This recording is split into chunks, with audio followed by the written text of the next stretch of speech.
আজরামু মুজরিম, যারা পাপী, ধর্মদ্রোহী, দাড়ি চাচে, সুদ খায়, লটারির টিকিট কাটে।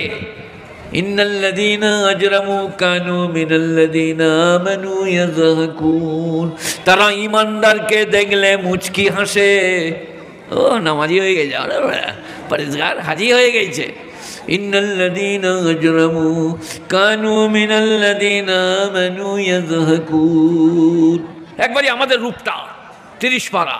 যারা বেঈমান, নেমখারাম, চুরি ডাকাতি, মিথ্যা প্রবঞ্চনা, প্রতারণা, দাড়ি চেঁচেছে, বিবাহেতে পল্লিয়েছে, স্ত্রীকে কথায় কথায় তালাক দেয়, তারা ঈমানদার দিকে দেখলে পারা ঠাট্টা করে। ইন্নাল্লাযীনা আজরামু কানু মিনাল্লাযীনা আমানু ইয়াযহাকুন, তারা ঈমানদারদের উপরে হাসাহাসি করে। কোরআনে আছে এই আয়াতটা, আপনারা বলুন কতটা সত্য? এ বাবারা, পুরো সত্য।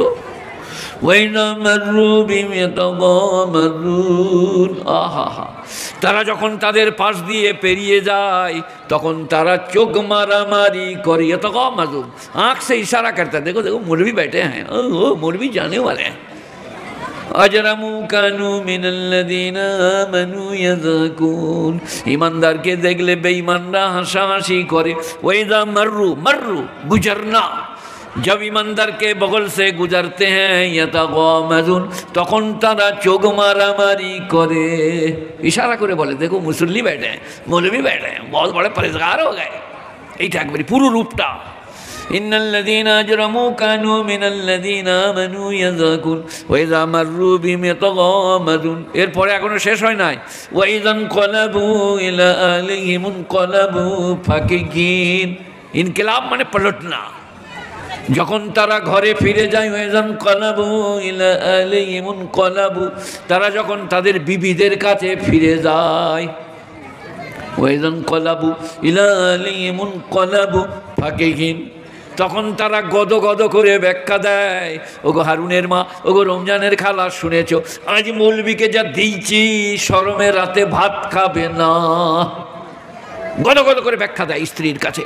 ফাকিহিন, গুণীজনেরা, জ্ঞানীজনেরা, একবারে আপনাদের রূপ রং কোরআনে কে দিয়েছে। অথচ আলেম ইন্নামা ইয়াখশাল্লাহ মিন ইবাদিল উলামা, আল্লাহকে যারা রীতিমতো ভয় করে, আল্লাহ বলছেন তারা উলামা সম্প্রদায়। আহা হা, ইন্নামা ইয়াখশাল্লাহ মিন ইবাদিল উলামা হাল ইয়াস্তাবিল্লাযীনা ইয়ালামুনা ওয়াল্লাযীনা লা ইয়ালামুন, যারা জানে আর যারা জানে না, যারা ইলম রাখে যারা ইলম রাখে না, তারা কোনোদিন সমান হতে পারে না।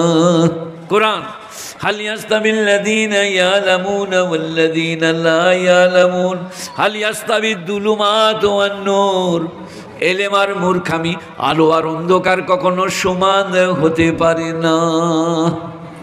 গুণীজনেরা, জ্ঞানীজনেরা, নেই নিষ্ঠবানেরা, আবু বকর, হজরতে আমির হামদার কালিজাচি বুঝছে, তবে আপনার কাছে দিন এসছে। আমার নবী ক্ষত বিক্ষত হয়েছে, নবীর কপালে লোয়ার টুপির বুটা ফুটে গেছে, হয়তো তালহা দাঁতে করে উবড়িয়েছে যে তার একটা দাঁত ভেঙে গেছে, তবে দিন এসছে। নবী ওহদ বদরে খালে পড়ে গেছে, নবীকে তুলে ধরা হয়েছে। গুণীজনেরা, জ্ঞানীজনেরা, নেই নিষ্ঠমানেরা, তবে দিন এসছে। নবীকে রাতের অন্ধকারে মক্কা থেকে মদিনা চলে যেতে হয়েছে, তবে দিন এসছে। নবীর মেয়ে হজরতে জৈনব, উম্মে কুলসুম, রুকাইয়া, ফাতেমা, নবীর মেয়ে জৈনব বড়, উম্মে কুলসুম, তারপরে রুকায়। জৈনবের বিয়ে হইল ফুফুইতো ভাই সাদ রাদিয়াল্লাহু আনহুর সাথে। তখন কিন্তু ইসলাম পাই নাই, আবুল আস ইসলাম পাই নাই। তো আল্লাহর নবীর মেয়েকে দিনের বেলায় নবীজি বললেন পাঠিয়ে দাও, পাঠিয়ে দিচ্ছেন দেওরের সাথে কেনানা।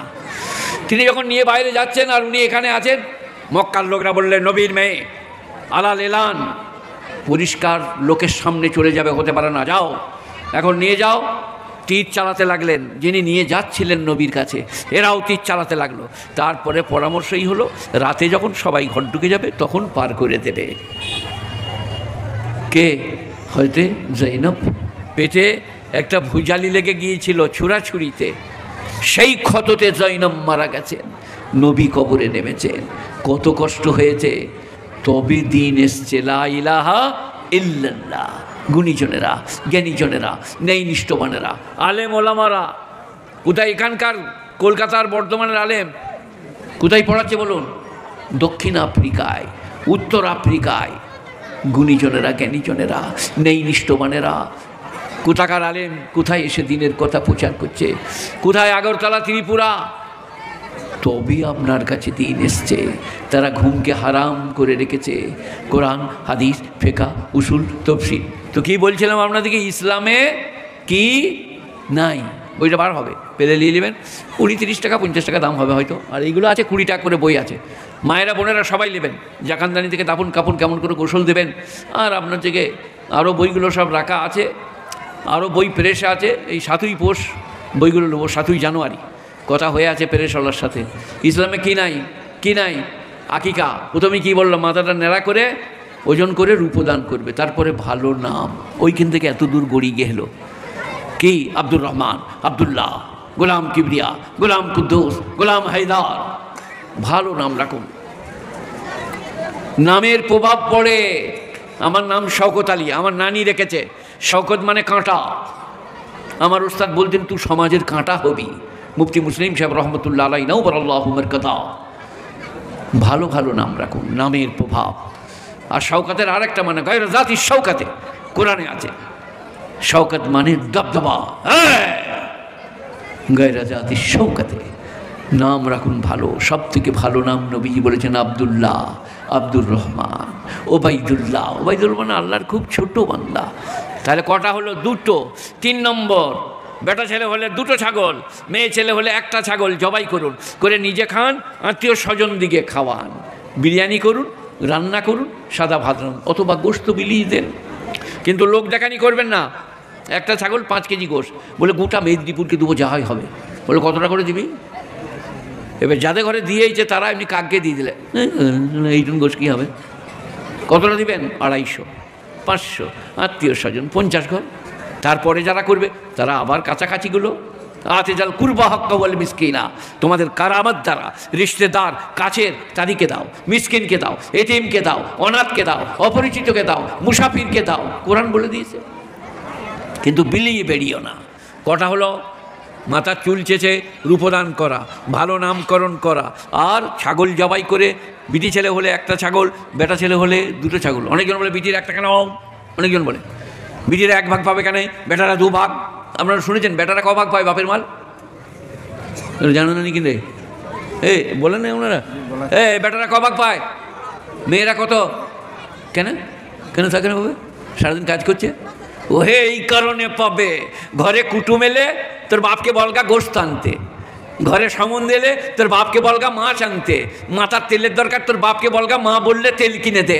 সব খরচ মরদের। মেয়ের 10 টাকা থাকলে 10 টাকায় আলমারিতে, কোনো খরচা নাই। কথা কিছু বুঝে এলো না? এলো না? ভালো করে বুঝবে, খালি আন্দাজে ইসলামের দোষ দিয়ে যা। তাহলে এটা গেল 3 নম্বর। কি হলো?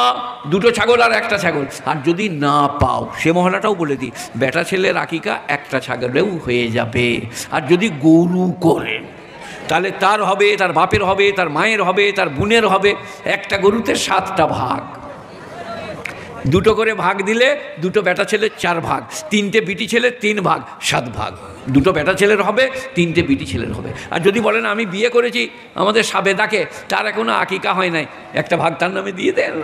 চুল যেন নেড়া করে দেন না, চুল ওজন করে দেবো, নেড়া করে দিই, 1টা ভাগ দিয়ে দেন।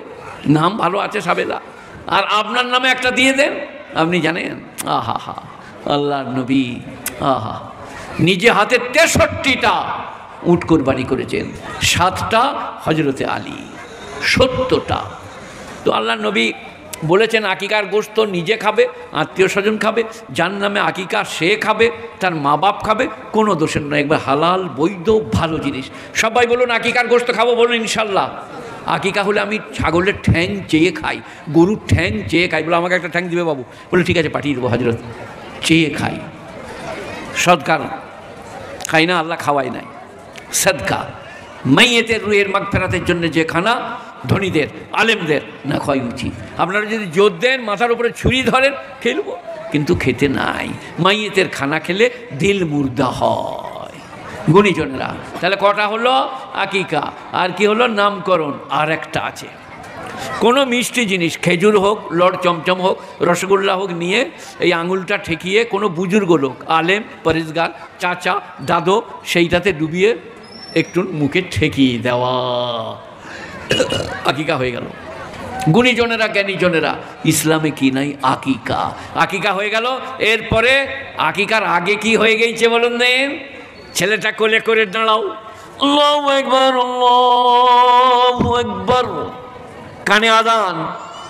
এ বাবা, প্রথমেই কানে আজান, ডান কান বাঁ কান, আজান একামত।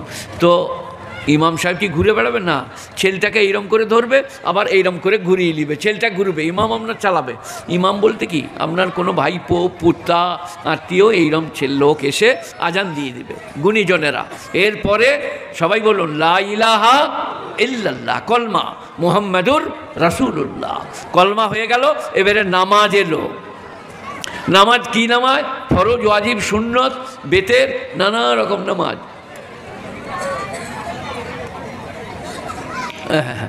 এই যে তোমাদের পর্দা টাঙানোটা কিরম হলো জানো? এই পর্দা টাঙানোটা মানে বলছে যে মাথায় টুপি নাই, লুঙ্গিটা খুলে মাথায় বেঁধে নিয়েছে।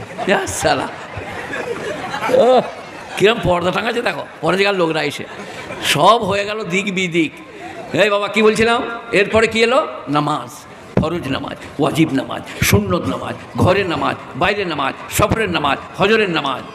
এরপরে ওয়াজিব গেল, সুন্নত গেল, নফল, ইশরাকের নামাজ, চাশতের নামাজ, আউয়ালের নামাজ, সালাতুত তাসবিহ নামাজ, তাহাজ্জুদের নামাজ, ফাতাহাজ্জাদ বিহি নাফিলাতাল লাক। কেমন করে নামাজ পড়বে? আন্তরিকতার সাথে। এই বাবা, আলমতারা থেকে নাস পর্যন্ত, আলমতারা লিইলাফে, আরাইতাল্লাযী ইন্না আতাইনা, অথবা আরাইতাল্লাযী কুল হুয়াল্লাহু আহাদ, অথবা আরাইতাল্লাযী কুল রাব্বিল ফালাক। একটা সূরা উপরকার, একটা নামকার, আর দ্বিতীয় দুটো রাকাতে শুধু সূরা ফাতিহা। গুণীজনেরা, নামাজ হয়ে গেল। এবারে রোজা আসছে। রোজা, নামাজ রোজা, ফরজ রোজা, নফল রোজা, ওয়াজিব রোজা, মান্নতের রোজা, কাজা রোজা। বিরাট বরকত। রোজা আপনার মারাত্মক জিনিস। আল্লাহর নবী বলছেন, এই আপনার দিকে জার্মানি ডাক্তাররা 1 মাস রোজা ব্রত পালন করলে আগামী 11 মাস অসুখ করবে না। আমাদের কেন করে? মৌলভী শওকত কেন রোজায় অসুখ পড়ে গেল? বলছে যে রোজায় ইফতারি, সাহারি, আর আপনার দিকে এশার নামাজ পড়ে 4টি খাওয়া। আমার উস্তাদের উস্তাদ, পীরের পীর হাজি ইমদাদুল্লাহ মুহাজিরে হাজি রশিদ আহমদ গাঙ্গুহি রহমতুল্লাহ আলাই 2টো খেজুর দিয়ে সাহারি খেতেন, 1 কাপ লাল চা।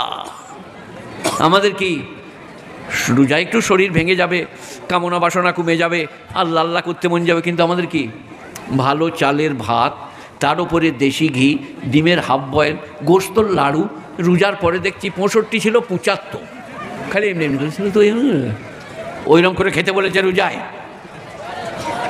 যেন আপনি মরে না যান, শরীর খারাপ না হয়ে যান। খান, ভাত খান, গোশ খান, কিন্তু পরিমিতভাবে, খানিকটা মেপে ঝুঁকে। আমাদের কি সব বেমা, চালিয়ে আয়, খালি নিয়ে আয় দিন, নিয়ে আয় না, তাহলে রোজার বরকতটা দেখতে পাবেন না।